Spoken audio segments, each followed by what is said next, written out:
Hey everybody, welcome back to R&G. I'm Dan. Last time we showed you how to assemble this rear universal paddock stand. This time round we're going to show you a few tips and tricks of using it, and we're also going to demonstrate the Headlift paddock stand as well. So for this demo we're going to show you using the F900R Cup bike. This is a bike that we've built here and we've used it for a lot of design and development work. I'm just about to show you how to put it up on the paddock stands.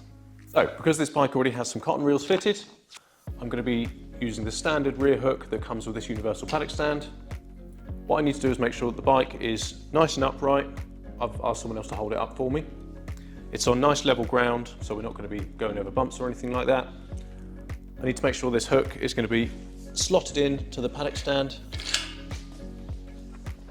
and adjusted using these little knobs here. Once it's at the right width, make sure that the paddock stand is engaged with the cotton reel.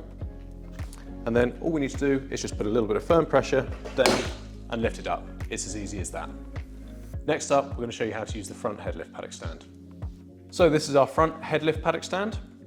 Now, we mentioned in the previous video that this stand comes with a set of pins, so just make sure that you have the right diameter pin for your bike. These are really easy to set up, so if you've got multiple bikes, all you need to do to swap them is take this spring clip that comes with it, slot it through the pin, and then clip it in on the other side. Really easy. Then what we're going to do is roll this forward and make sure this pin is going to sit into the steering stem. So make sure that any brake lines or anything like that are out the way and safe. And once you've got it all slotted up, so we're nearly ready to start lifting. Just make sure and double check that your rear paddock stand is nice and secure before you lift up the front. And all you need to do is the same thing that we did on the back, push down, and that lifts the front wheel off the floor. So with your front wheel securely in the air, most bikes you'll need to remove the calipers before you remove the rear wheel. In that case, all you need to do is pull your bolts out, remove the caliper, and you can pop it up on this handy hook up here. It stays out of the way. Hey everyone, thanks for tuning in.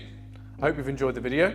If you want to find out any more information about the paddock stands we've talked about in these videos, or look at any other crash protection for your motorcycle, you can find us on www.rg-racing.com.